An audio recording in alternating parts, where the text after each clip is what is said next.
Hey y'all, hey. Y'all, hey. Listen, y'all. It's your host Patricia now. Here with my amazing husband. Martin Harris. Yes. Thank you for joining us for another episode of Beyond Expression. So hopefully everybody has had a great week. Thank y'all for joining us today. Make sure that before you do anything else, if you would Like, share, and subscribe, and hit the notification bell so every time we drop some content, you'll be the first one to know. absolutely and go ahead and make sure that you actually share this video. Okay, share this video. Let us know that you're in the building. All right, guys. Today we are sitting down with former elementary educator and admin, okay, Ms. Tamelia Smith, and she is going to be talking to us or talking with us about bullying, okay. So this month is actually Don't Be a Bully month, okay, and I think when I told you that, you were like, oh, that's good, because school started back. I was like, oh, duh, that's a good Segue. well, no, that makes sense. That makes sense that they made whoever made it. I don't even know who's making these making these holidays and these things, but whoever made it. But yeah. So I was like, well, let's talk to another educator.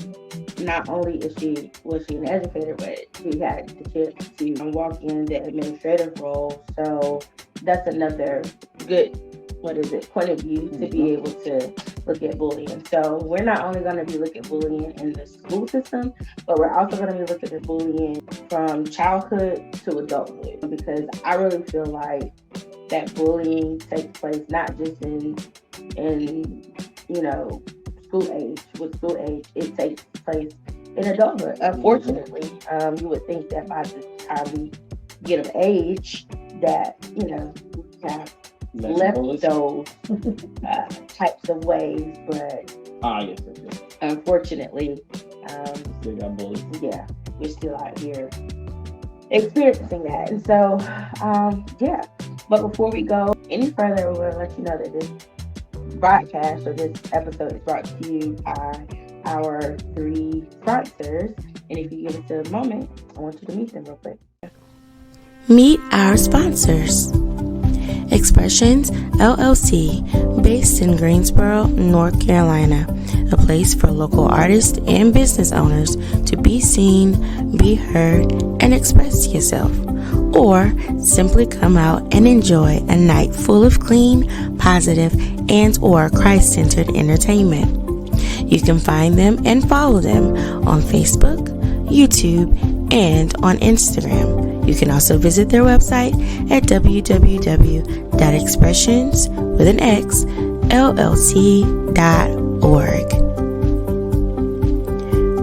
Prophetic Creations, a small faith-based home and design business, working to help the vision of your home, office, or event become a reality by offering both interior and exterior makeovers, custom wreaths, and so much more. You can follow them on Facebook or email them at jcousin0718@outlook.com.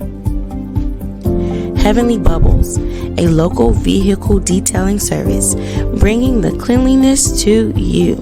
That's right, this mobile detailing business is ready to help you cruise the streets with a shine people will certainly notice and ask about. Make sure you tell them to follow them on Facebook, call or text 336-987-6746 or 336-389-8189.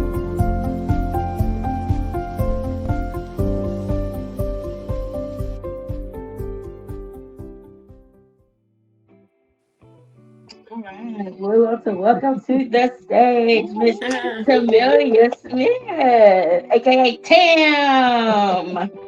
Hello. How you doing, girl? I'm doing well. How are you?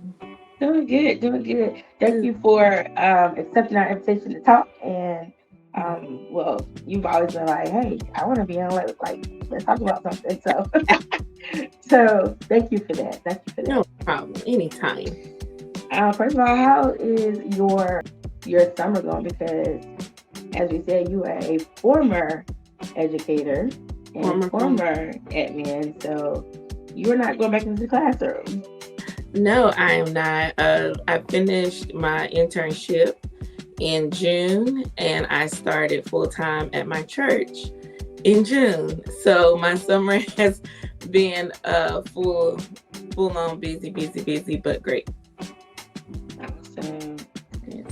So are you going to miss the classroom, the school setting? Bits and pieces. I have been having like, oh, this will look good in my classroom. Wait a second, I don't have one. Or like, oh, y'all got an IEP meeting. Oh, what y'all talking about? Like that type of stuff. I think that will be the thing I miss the most, being able to advocate for all students. So I have a little volunteer thing I'm doing at the high school I interned with, where I'm working with the flag girls for football season. So with the flag. Yes. They had their first game last night, and they looked really good, so it was fun. I love that. Okay, so you have decided or chosen to talk to us about bullying today. Okay. Yes. So first of all, when you hear bullying, what's the first thing you think of? When I think about bullying, I really just think through what it looks like for each person. Like sometimes people are just mean, and that's not really a form of bullying. Bullying to me is when you are persistent with picking on one specific person, whether it is their clothing, how they talk, just nitpicking someone that is not merited. So that's what I think about with bullying. Right. So also for me, when I hear bullying, I don't think about, the one time you were mean to me or the 2 times you were mean to me. I do think about consistency. Just being consistently, bothering somebody, pointing out flaws or what we think are flaws, things like that, right? Absolutely. So getting into it, how do you usually identify a bully? So in my classroom, a lot of times the parent would bring the word up if they felt their child was being bullied. So I feel like as an educator, it was always important to build relationships with your students. When you're building that relationship, you can see if something is changing, whether they are becoming reserved, whether their friend group is changing quickly. Being able to have that relationship enough to where you don't have to hear it from the parents first, but you can actually see the changes happening and check in. So a lot of times I would do check-ins with my students just to kind of gauge, like, I see you're not eating lunch with this person. Like, what's up? What's going on? Or even just, and I hate to single out the girls, but in elementary school, you have a group of mean girls, and it's consistent. You have a group of mean girls, and everybody wants the mean girls to like them. So they do put up with certain things that is just not cool. So being able to have that relationship with the students, let them know, like, you're good enough, affirming them that they are good enough, that they don't need that person to like them. I feel like that kind of helps with controlling bullying as much as you can as an educator. So what would you say has been the most common form of bullying you've seen? You said you formed relationships. So in forming those relationships, what's something that you've seen that has kind of reoccurred over time? The most consistent form I've seen is when some students just don't feel adequate. So if someone is smarter, if they have certain clothing, okay, you have nice shoes, but you can't read. Or, okay, you can read, but you wearing Walmart. Like consistently trying to pick something that they are insecure about and make someone who is secure in it feel insecure because they don't feel good about it. So that's been the biggest thing. So I started my last year in the classroom making my kids do affirmations every morning. Choose one, say it, believe it for yourself. Sounds good. I love that. It's so funny because You're right. I mean, they, especially in elementary school, they will find the smallest thing because I don't know what it is for them, but in their minds, it's big. And so Mhm. when it hits the one that's being bullied, like we think it's small, but it's really big to them. And Right. I mean, it can like tear their little world up. Tear it up. It does tear it up. It does. Especially It at a does. young age like that. Right. Yeah, it really does. So, how do you usually handle those situations? Like, so look at it first of all from the teacher perspective inside the classroom. Inside the classroom, we would change seats around if we saw it was something that was a big issue. I would change seating charts, so my students know, oh, over the weekend you might have a different group by the next week, just to kind of break up the, oh no, y'all not about to come against this person, Yeah. know, we're gonna break it up and you're gonna find new buddies. So kind of course, you have recess, you have lunchtime where they can still group, but in the actual classroom it should be a safe space. So like if students feel like they're being bullied, changing up groups was one of my big things. Having that one-on-one time, whether that be in small group time, just having like a little check-in, creating lunch buddies. Like if you see a kid not really having friends at lunchtime, having that system, I would actually have my kids be like, okay, for the first 10 minutes, I want you to focus on what you're eating so that you can eat your food. You're not really having a lot of conversation. And then after that 10 minutes, you can talk. But it kind of alleviates that extra time for nonsense. Yeah. Because that's just what it is. I like that. A lot of times kids bully because they don't know the other kid. So I like how you say you'll switch up your groups because you get so used to being with a certain person so long that you don't even take the time to get to know the little Johnny. And if you sit down and get to know, y'all might have something in common. Right. Okay, so now, so you gave us the perspective from a teacher. What about from admin, from administrator? How do you handle bullying as an administrator, or how have you? So within my internship, we did encounter it, and it was different for me because I was only in elementary school, but my internship was at a high school. So having kids or parents come up to the office irate, I mean, they were just mad. Like, this child is messing with my kid every day. They in the same class. Why haven't y'all switched the schedule around? Blah, blah, blah, blah, blah. Because we knew about it, right? Like, I'm sorry. I was not aware of that situation, but let's talk about it. I feel like staying level-headed when you have irate kids and parents helps to bring it on down, bring it on down to find a solution. So, after learning about certain instances, I know that we will talk to the teachers, see if they are seeing the same issues. So you do an investigation, really. So you talk to the teachers, see if they have the same issues, sit in the classroom to see if you see it for yourself, talk to the student individually to kind of just gauge, like, is this bullying or do y'all just not like each other? Yeah. And y'all just have the same classes. Y'all just don't rock, So really doing the investigative piece and determining, is this true bullying? Or is this, I just don't really know how to make friends or to speak to people properly? Yeah. That's good. Because a lot of parents don't really see the difference. Yeah. When it comes to your kid, right? Right. I think that's a really good. I don't know. I can't even think of the word, but the fact that we are parents and educators, I think it's a really good, I don't know, what is it, perspective, or we have a good understanding from both sides. Oh, yeah. And we're able to see, we turn it to the parent, most definitely. Absolutely. Okay. Absolutely. But the educator inside of us kind of pops in and we're able to kind of see things in a different way. Mhm. I think that's a good thing. For both I think of it's a good balance. Yeah. Right. I think it's a good balance. And then I like when I think about people who are not educators, who are just parents, and you try to give them a little educator insight on it and parental insight on it. And like, I don't It's care like- you to fix it. Right. We're gonna fix it together. How about that? Yeah, together. Right. Yeah.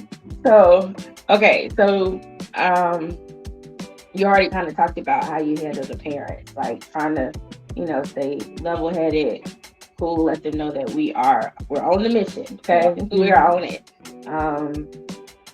So now let's kind of move over into adulthood, right?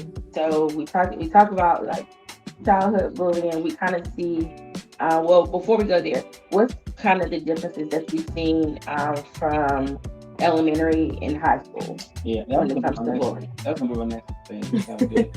When it comes to bullying in elementary school, they are together all day. So it's hard because if you feel like you're in the same room with your bully and you don't have an escape, it makes it a very tough year if it's not handled.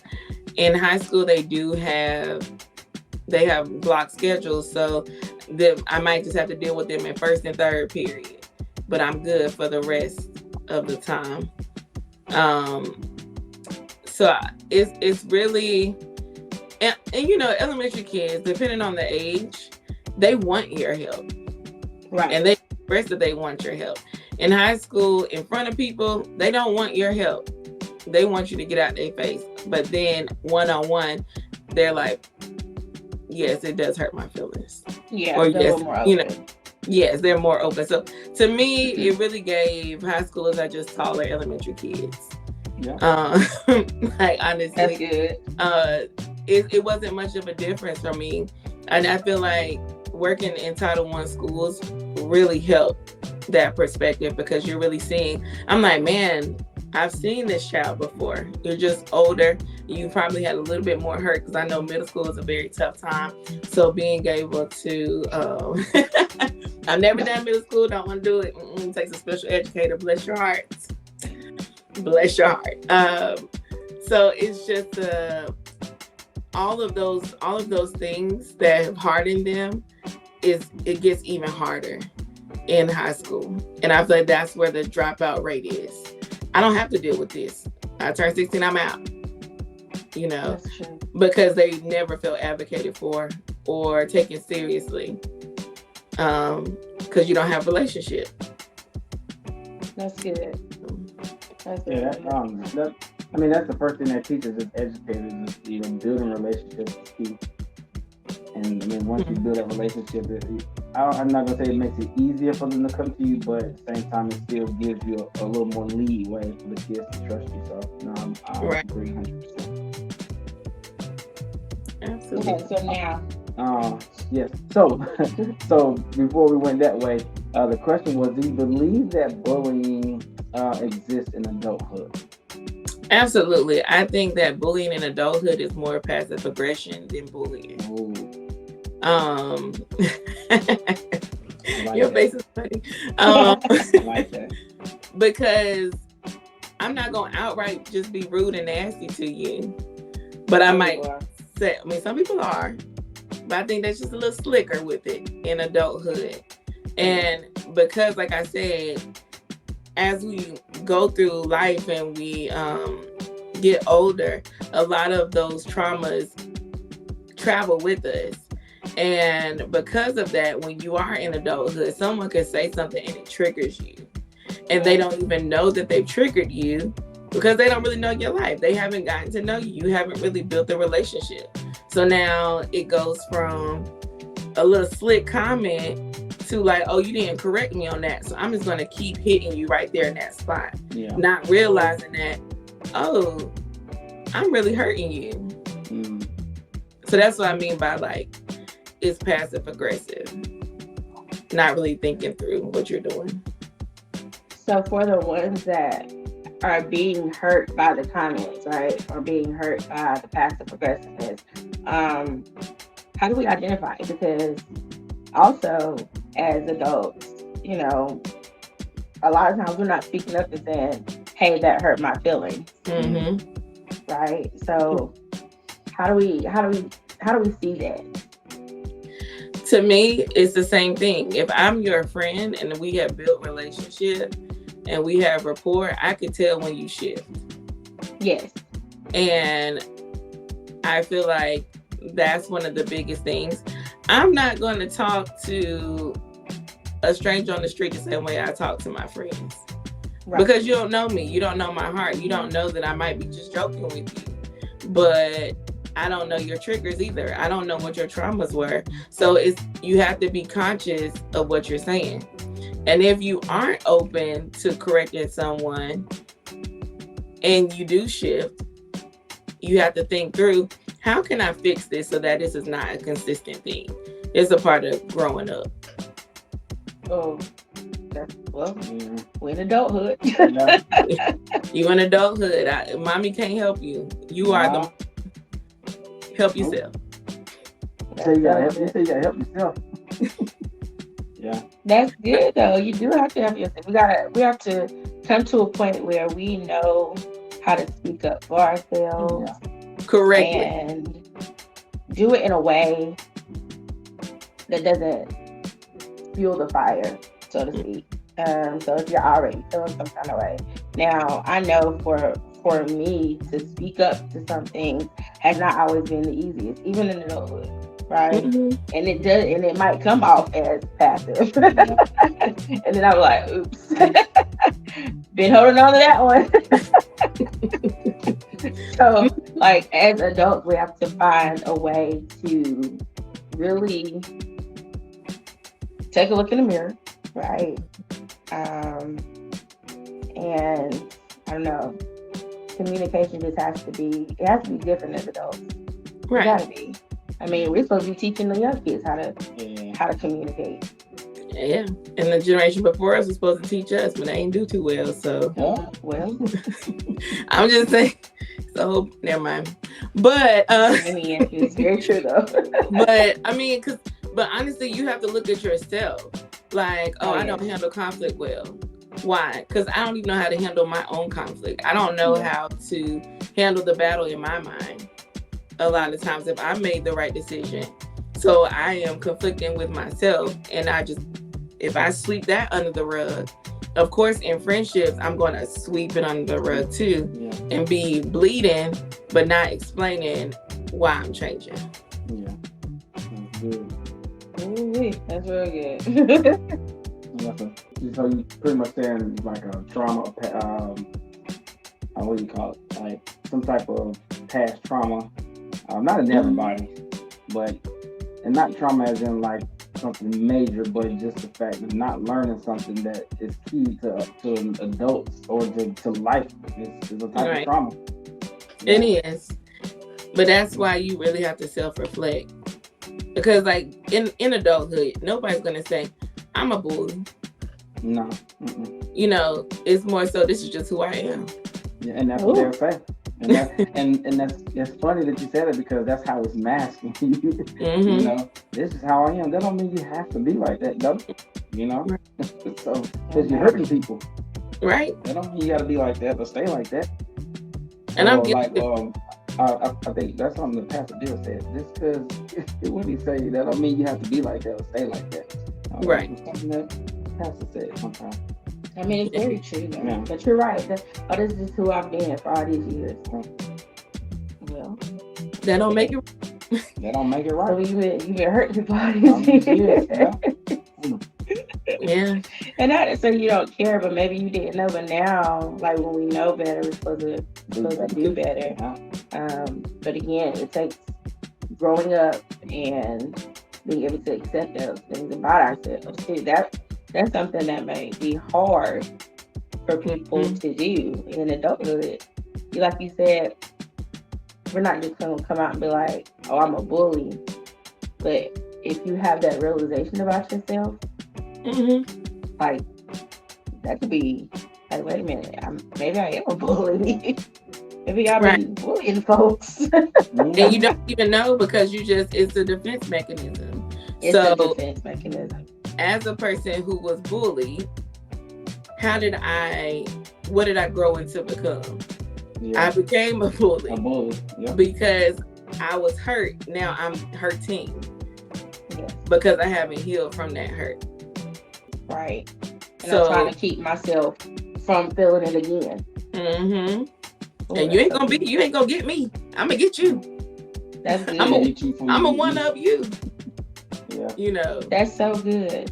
And that makes me think about kids that I've had that said stuff like that. Mm-hmm. Like the kids. Mm-hmm. Well, I was just gonna get him first. Yeah. Exactly. Growing up doing it. Because you never fix the mindset because nobody taught you how to. Yeah. And the thing, I know now we're bouncing back and forth between childhood and adulthood, but it all goes together. Mm-hmm. But when you said that, it's like us as educators, we try to instill every single day. You know, we get somewhere, we can see it getting somewhere, and then they have to go home. They go home. They leave our confines, and then they go back to that place of familiarity, and now they come back and we got to do it all over again. Mm-hmm. That thing is hard. It is. It's hard. They be tired, but I think I saw it was, Facebook is really just, they always gonna give you videos. Like I'm like, this is my timeline just full of videos. Oh, there's my friend. But I saw a video on there, and it was about a teacher that was getting like a surgery. And hey BB. He was getting a surgery. She was getting a surgery, and her surgeon wrote her a letter. He was actually one of her worst students. But because of how she treated him and how she wouldn't give up on him, it pushed him to be who he was, and he ended up gifting her the surgery. Oh, wow. That's beautiful. Right. So I'm like, even if everything that I've done helps that one student, that's awesome. Well, that's our mantra. Just touch one. Save one. Just touch one. Oh my goodness. Right. That's so good. Yeah. I always think you always kind of want what the teachers that love what they're doing. You always want to be like remembered for. Don't you remember? I didn't give up on you. Mm-hmm. Type deal. So that's I love that story. Because you don't always get to hear it either. Right. We don't always get to see the seeds that we sow. I was about to say that's one thing that I'm coming to a realization about teaching. We're just watering the seeds, and we might not see the fruit of it late now or in the present, but down the line, years later, we can definitely see it. So it's tough. We want to help that thing to grow so bad, but we don't have that power. Right. And then as educators and parents, like, you have to realize when you've done all that you can, and you just have to pray that what you have done is enough to where they can pick it up later in life, right. Without you beating yourself ragged. Yeah, because you will. Because you will. You will. Definitely will. Hello? Absolutely will.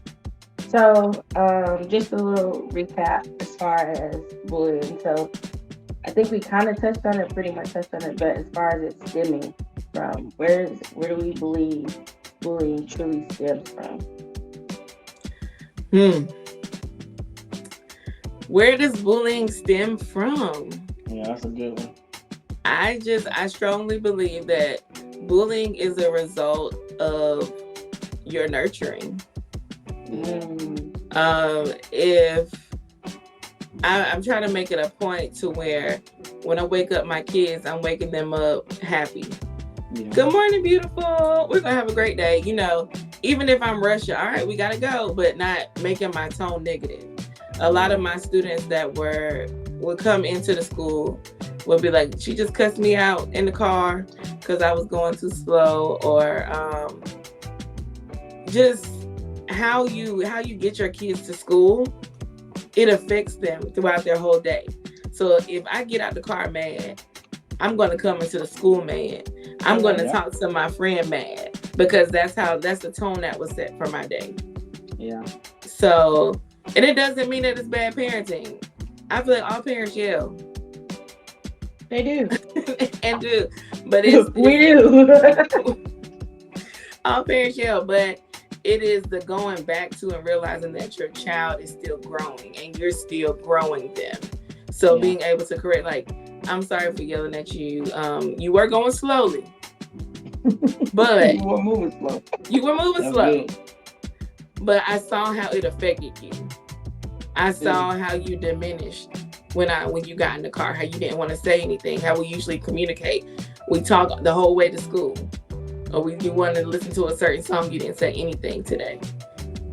You know, noticing the changes in your kids. Noticing the change. Like, for my student, I would say, good morning. You ain't say good morning to me when you come in my door. You know, I'm like, what's wrong with you today? Yeah.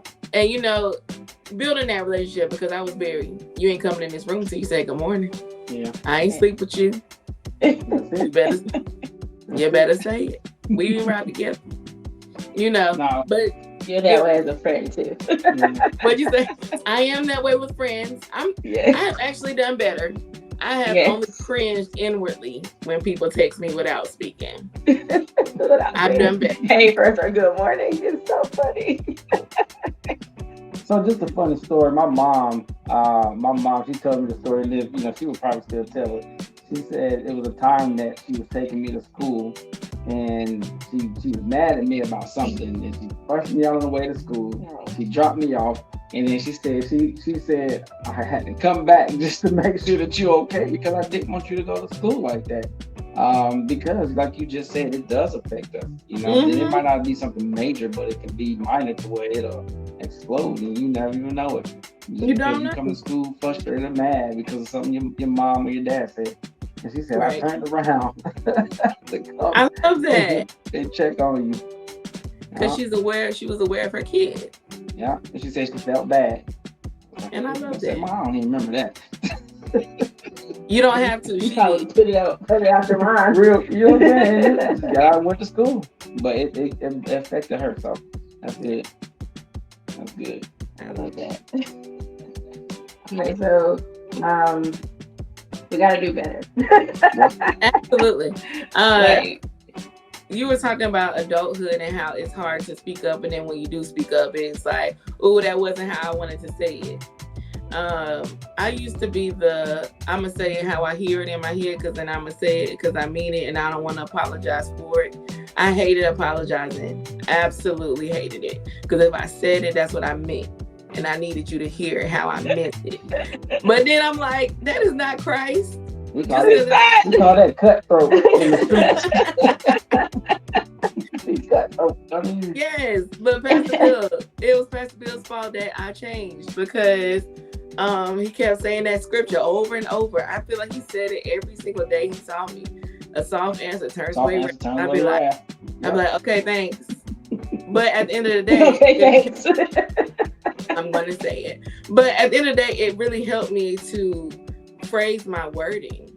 Yeah. Because just because I'm not going to be offended by the way I say it, doesn't mean that others won't. Yeah, that's so good. But it takes another level of maturity to be able to get there, because, I mean, I've been that person too, like, well, I mean, they've got to hear it the way that I give it to them. Yeah. Or, you know, they shouldn't take it like that. What? Like, you know my heart? No, I don't. I don't know your heart. Not after you said that. Yeah. I thought I knew it. Right. You should know. I'd be scared because I'm trying to go to heaven. I'm like, I'm about to be real mindful.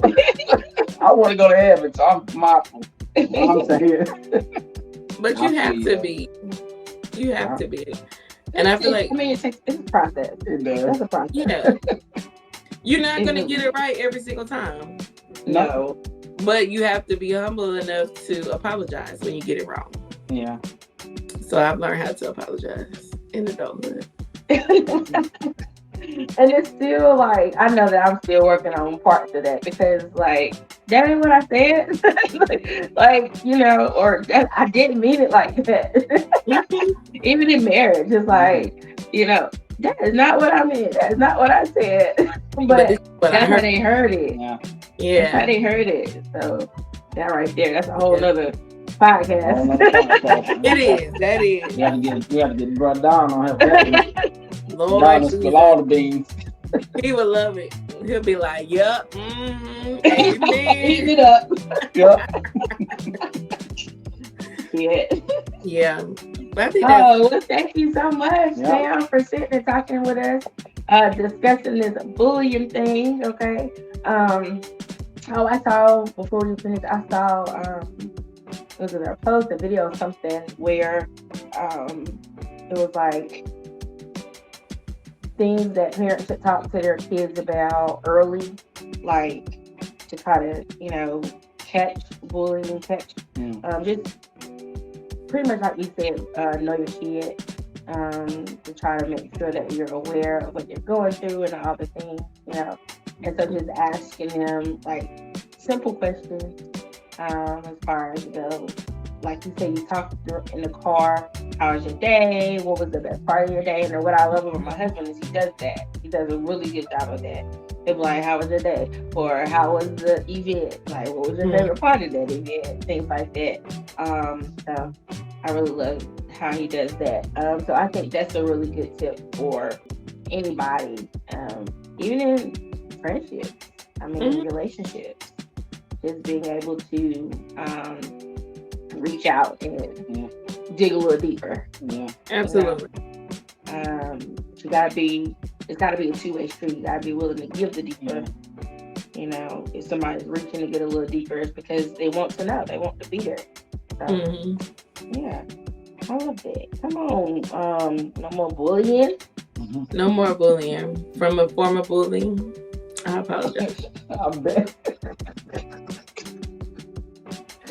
No more bullying from a former bully. Oh my! I'm telling you, better know yourself. I gotta go all the way back. Well, yeah, you gotta know yourself. You be able to grow and be able to talk about yourself. You gotta know yourself. We say we overcome it, but word of our testimony. Amen. That's a testimony. It is. Be able to put yourself out there like that. I'm not even. I don't think that's what she said. So you better get all your apologies. I don't think that's what that was. You need to listen to the rest of the podcast. Yeah, I'm telling you welcome. So whatever happened, she accepted your apology. My goodness. That is crazy, but I'll let her have it. It's so funny. People are funny. Yeah. And that is Miss Tanisha Dukes, Dr. Tanisha Dukes, okay, for also former educator and admin, okay, and now working to secure her seat in NC House 59. Yep, NC House 59. So if you let her in her jurisdiction, y'all make sure y'all vote for her. Yeah, vote. We could like choose where we, vote. It's not like that. Around North Carolina voting everywhere. Yeah. Oh my. Anyway, we want the right people to be in office. Anywho, all right. Thanks again, Sam, for talking to us about bullying today. Thank you too, girl. If you were not able to catch, but before we go, we got to do a little bit of would you rather. Oh Lord. Okay. I'm okay with that. I thought it was 2 truths and a lie. I can't say that. You don't like that game. I don't know. Two truths and a lie. But, hey, Mom. I don't know. It popped in my head and talking about games. But anyway, go ahead. All right, so just a few of them. Would you rather have the ability to instantly learn any profession or instantly master any sport?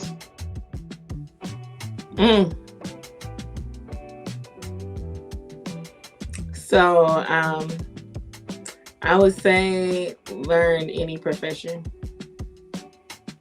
Okay. What about you? As you does your sport yet? I'm probably professional.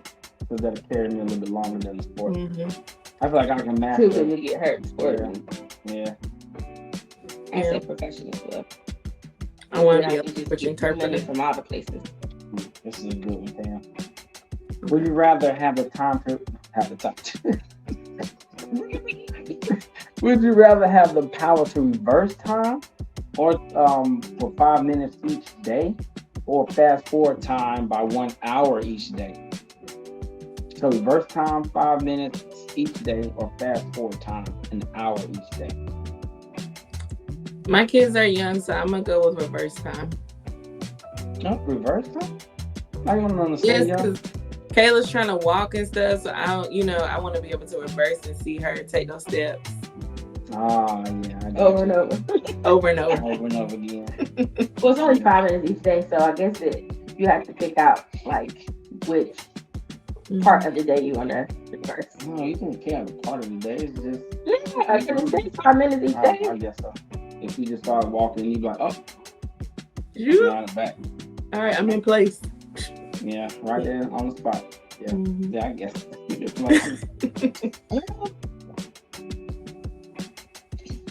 I think I would like to, well, I was going to say fast forward, but we already don't have enough time in the day. Yeah, I need all my hours. So I guess being able to, but it's only 5 minutes every day. Every day. That's an hour and 5 minutes of a lunch break. Facts. That's real. True. And now you actually get a lunch break because you're not a teacher. So, amen. Amen. So, I'll still reverse time too. Yeah, you would still do reverse time? I would. Why? So I get 5 minutes of sleep. Every day. So you reverse the same part of the day every day. That's called a snooze button.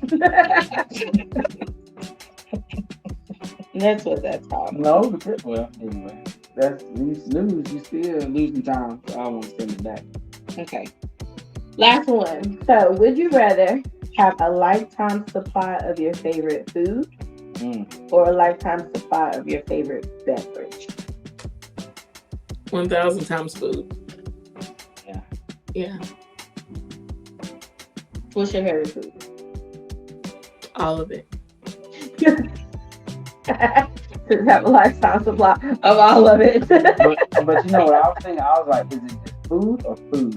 Because if it's food in the question, then I'm gonna go with it. Just But it's just food. Well, I was thinking about like, if it's your favorite food, I love American food.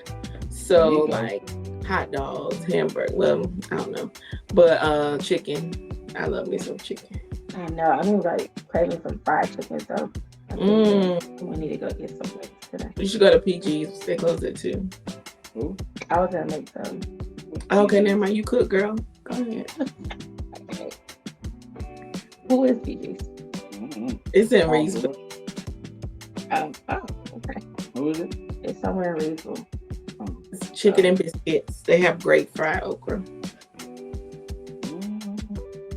You eat fried okra? I don't eat fried okra. Okay, never mind. They got That's surprising to me. Brussels sprouts. Yep, nope. Okay. What about you? Lifetime supply or Food. food? Yeah. I wouldn't mind ginger ale. That'd be pretty good. So you got two. Probably drink, because if I had a lifetime supply of food, I'd be a big bag. Yeah, I ain't got time. I was thinking.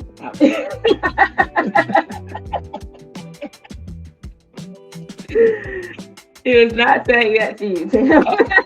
No, I'm saying about myself. But I like the food, though, trust. But still, I already know. I like food too much. I'm thinking for myself, beverage. I love food too much. What would your beverage be? Cherry Coke. Water. Cherry Coke or Dr. Pepper. Cherry Coke, yeah. Exactly. Cherry Coke. Yeah. And mine would You be don't need ginger ale that. all day long. Ginger ale is I can't crazy. help it. Canada Dry. I mean, I've done good, but I can't get You rid have. of it. You have. Can't get rid of it. You can. No, In Jesus' I'm name. not. Oh, okay. Well, then, I'm not getting rid of it. I'll just take cutting back. I'll take that. Cutting back is good. She's been doing good. Yeah. All right, cool. Again, thank you, Tam, for sitting down with us today. This was good. I really enjoyed our conversation. Thanks for having me. It was an honor. Absolutely. All right, guys. We thank y'all for joining us today. Make sure that you, again, like, share, and subscribe to the YouTube channel, okay? Because that's where the replay shall be. All right. And thank y'all for joining us. We love y'all. Ain't nothing y'all can do about that. Just, come back to the next thing and the next thing and the next thing. Okay? All right, y'all. Peace.